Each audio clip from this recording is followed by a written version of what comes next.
I could feel the emotion then, because you see what I feel with you, and for me it's all about the feeling, is this depth of it's like a river. You've like got this river flowing in you, and my question would be, where is that river flowing to ultimately for you, Sasha Allenby? Well, it's really key. Like, it's really key that I fulfill my destiny here on Earth. And I really thought for some years that my destiny here on Earth was to help people to heal trauma. But actually I realised, like, there's been a deeper destiny underlying that's really to help people to see how to live in authentic joy. Yes. You know, to really live in authentic joy. Come on, yes, come on, sister. Exactly. Get it out. And I kind of got, like, before all the, I just know, like, for years, even like 10 years ago, I started to try and write a book called Return to Joy. But I hadn't returned to joy then, you know, so it was a book of concepts rather than a book of experience.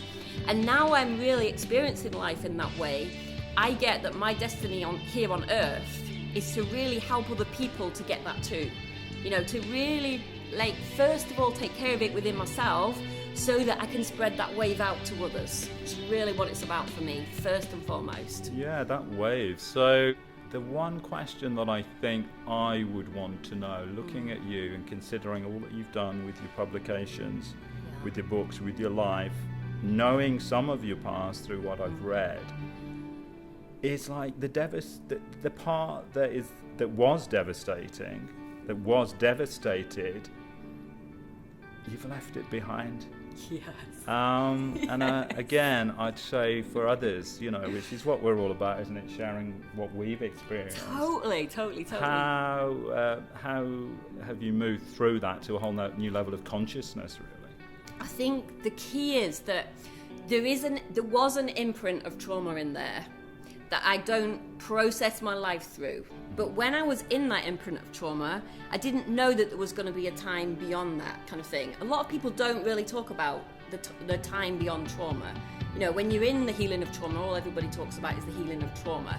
So there was a point, like literally for me, a turning point, when I realised I've got to stop working with people in trauma, and I've got to stop writing books about trauma, and I've got to stop reinforcing that in my field. And it was key, you know, because I could have gone on for decades more, like doing that work and doing it with love. But I realised that within me, there needed to be a point where that journey ended and a new journey began. So it was really like making a choice. And that doesn't mean that I gave up my care for other people, you know. I just realised that the way that I was going to care for others on this planet was going to have a different form. And so I really like made that like key within myself, like really, you can get to this point where you're operating out of duty because you've been through something big and you've been through something painful and you want to help other people out the other side, and you think the only way to do it is to help them in their pain. And there is a very important role for people to do that, but realizing that that's not what I'm here on this planet for, and making that commitment in myself to be in a different place with that was a real big turning point for me. And that's not going to be the same for everybody, you know, like not everybody's going to experience it that way, but it was having the courage to say, okay, enough's enough, let's create a different story. Brilliant, you have.